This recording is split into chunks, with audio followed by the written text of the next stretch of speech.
every form that racing takes, there is one that is 100% American. Born on the streets and highways, refined to a science on a quarter-mile stretch of asphalt. The sport of drag racing. A combination of hard work, mechanical wizardry, and the fastest shoe on the track. Although one of the safest forms of automobile racing, drag racers have found it an unforgiving sport. Weeks of hard work and preparation can end up in a seized engine. Or worse, when most of it ends up scattered along the track.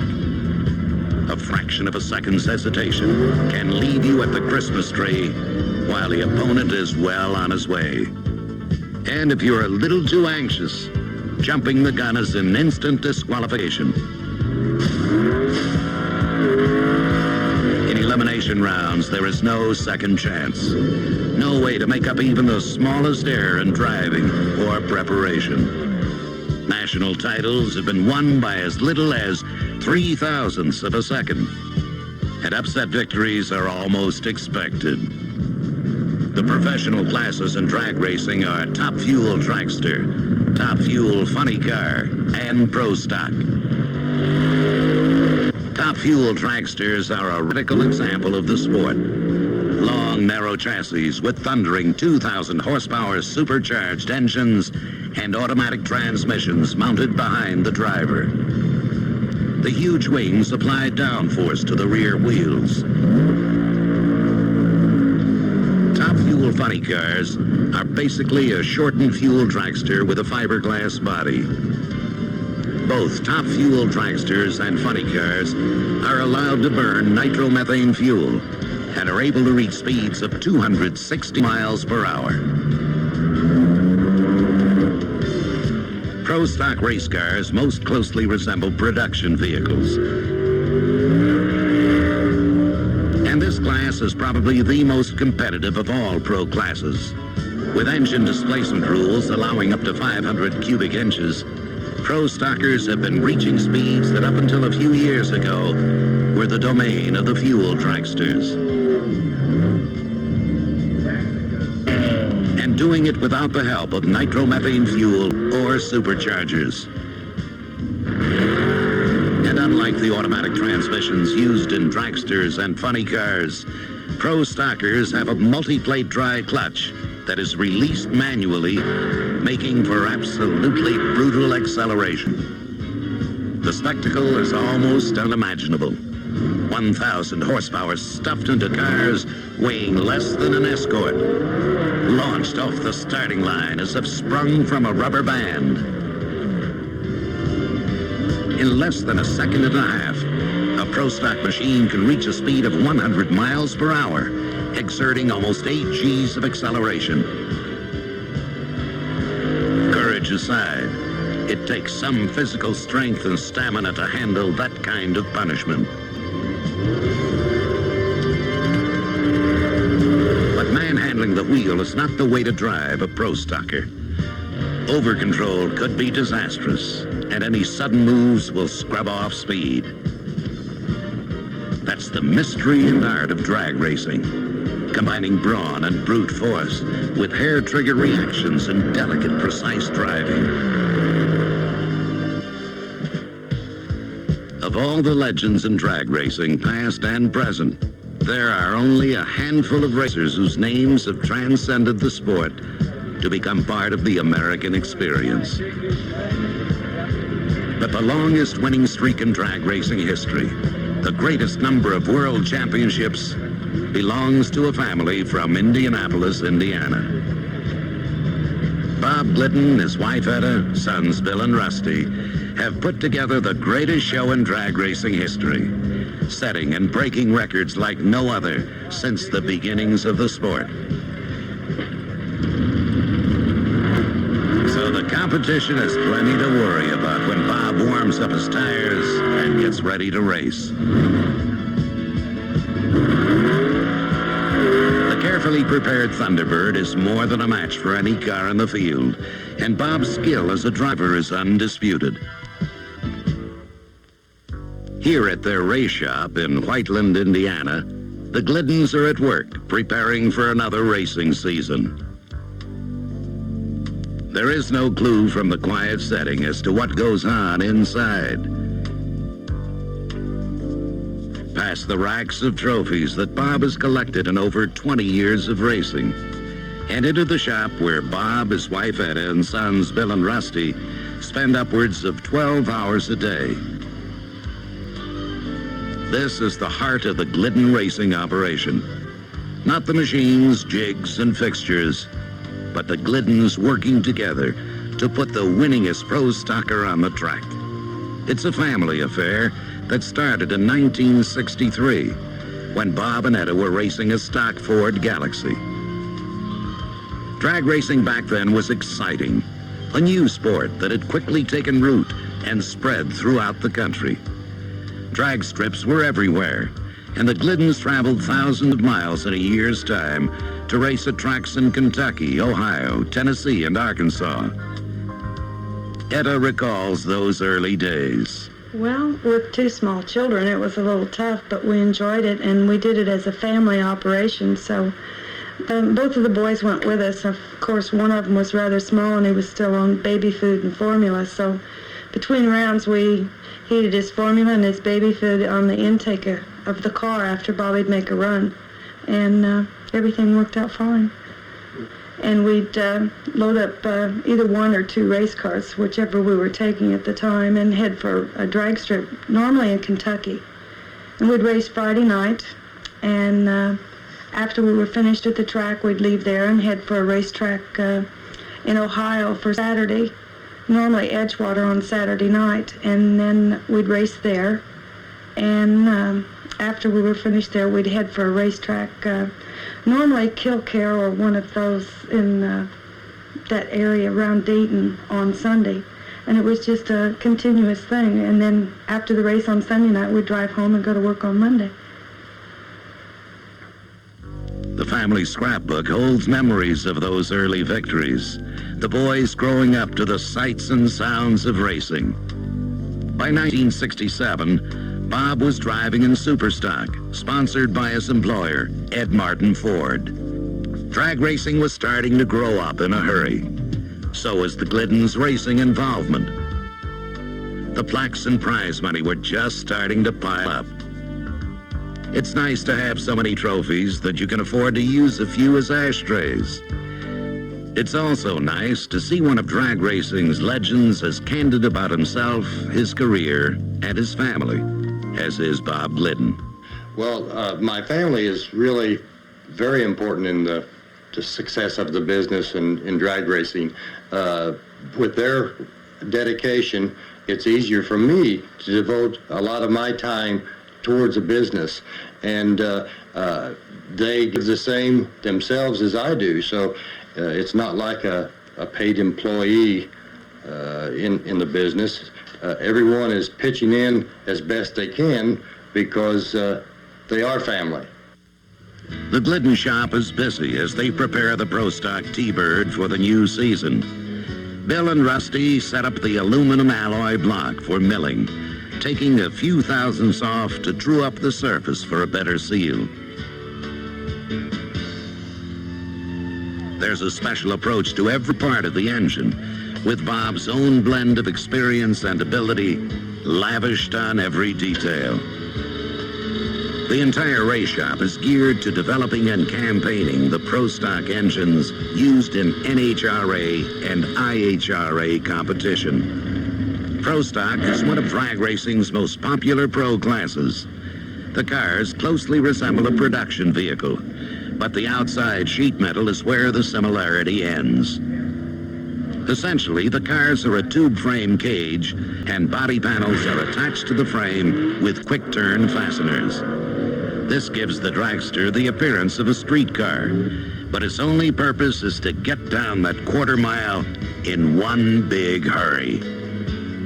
The chassis is made of steel tubes welded together to form a cage for the driver and mounting points for the suspension, engine, and body. The front suspension, handmade with lamb struts, specially designed for drag racing, handles the pounding of a wheel stand.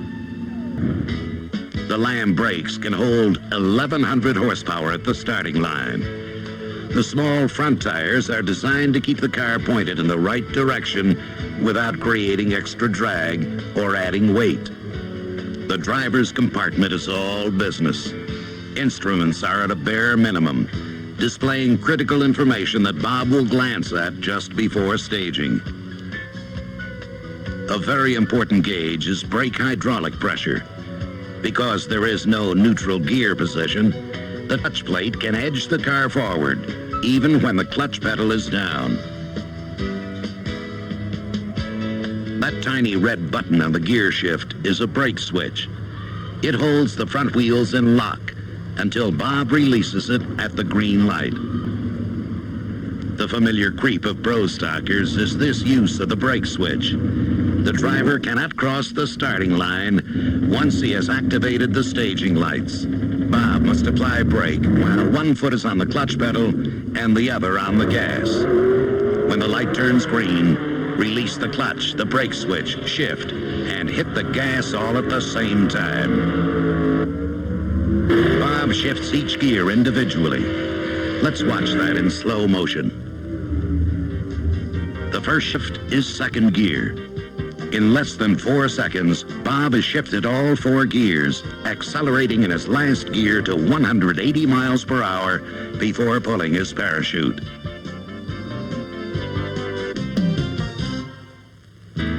Why separate gear levers? Durability.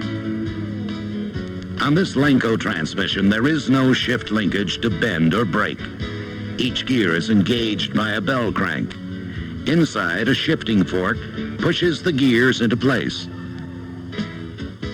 The rear end and tires take an incredible amount of punishment as a ton of torque is applied in a fraction of a second. From underneath, it's obvious what kind of bracing is needed to keep 1,200 horses on the ground. The 12-bolt Ford rear end is used by all pro stockers. And the adjustable spring and shock arrangement isn't so much for a comfortable ride as it is to reduce wheel hop when the huge slicks start to churn. The wheelhouse clearance isn't really designed for suspension travel. It's to make room for the rear tires as they grow during hard acceleration. Centrifugal force causes the tire to increase its outside diameter by nearly a half foot as the tread is flung out as far as the sidewall will allow. And with all this power, there's the chance a pro stocker could roll right over on its back. That's what the wheelie bar is for. Made of spring steel, it acts as a lever to keep the front end down. But in drag racing, when all else is equal, horsepower becomes the most important factor. And it's in the engine bay where Bob directs most of his engine. Aside from being the winningest driver in drag racing ever, Bob Glidden is equally well known as one of the best engine builders and developers in the business. It prompted one NHRA official to say that there should be a weight penalty placed on only one kind of car in pro stock, the one Bob and Etta Glidden had something to do with. The Glidden approach to engine building and development is simple. Keep trying new things, even if they break.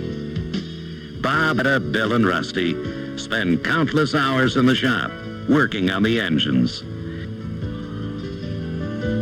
And this process of development and refinement doesn't happen just once a year. The Gliddens are constantly tinkering with the engines, trying to squeeze out an extra few horses in between national meets. During the breaks, the Glidden family may tear down, reassemble, and tune 3 different Boss power plants. And the routine is as well practiced as winning national championships. Bob takes a moment to inspect the tops of the pistons for proper combustion. Then Etta and Bob busy themselves in the assembly room, taking apart one of the big Boss engines. Bob checks for rod end side play before removing the rod end caps and pushing out the piston.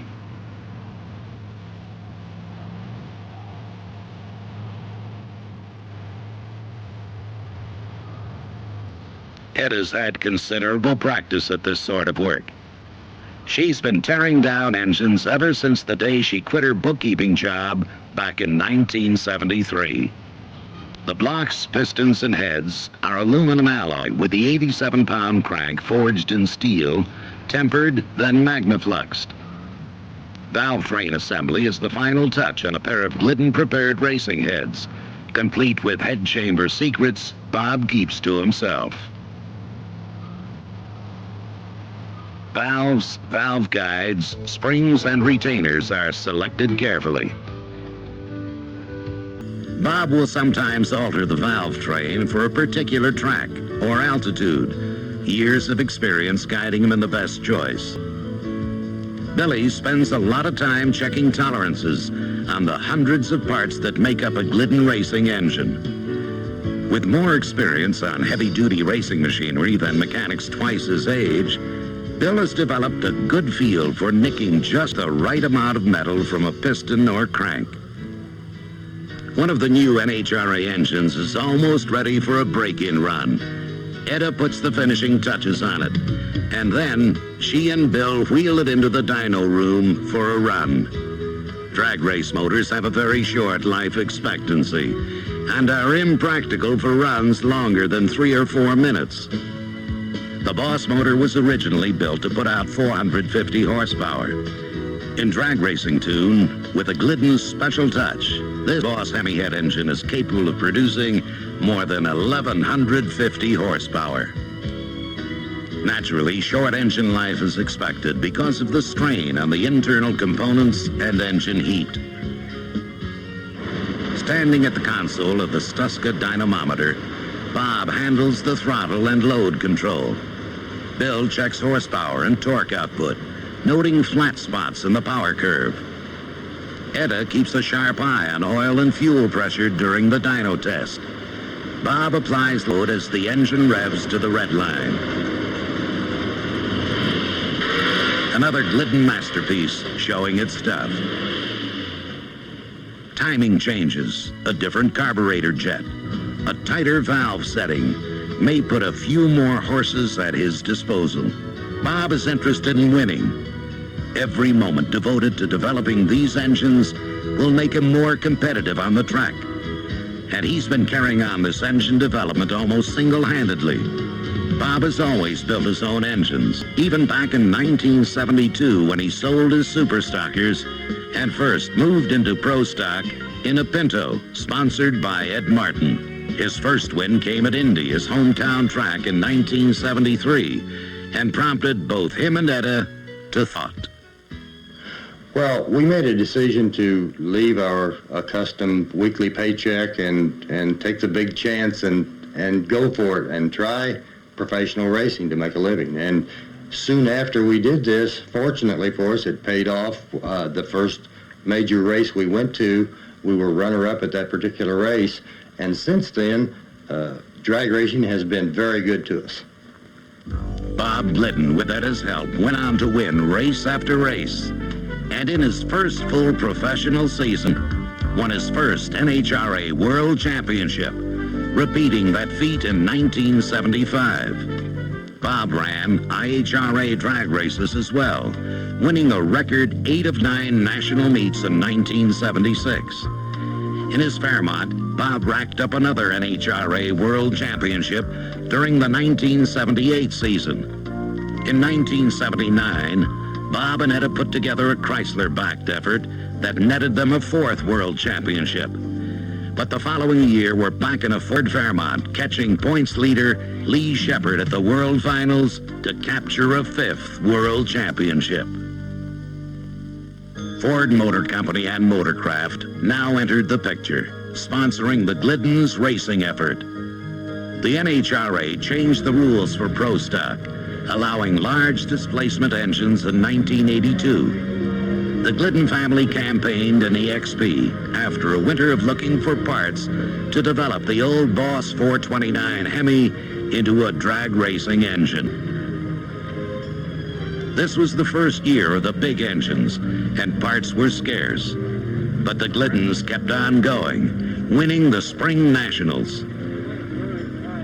Along the way, Bob figured prominently in developing the FL1HP oil filter and racing spark plugs he needed to keep the Boss motor running. These parts are now available to all racers. The new Thunderbird became a super racing machine under the careful hands of the Gliddens. The aerodynamic shape of the car and new racing parts from SVO put Bob back on top as he sorted out the car during a season that netted him 4 national wins. The 1984 Thunderbird featured a new chassis and sophisticated wind tunnel work that resulted in a 7-mile-per-hour top-end increase and a full 1/10 of a second in lower ET.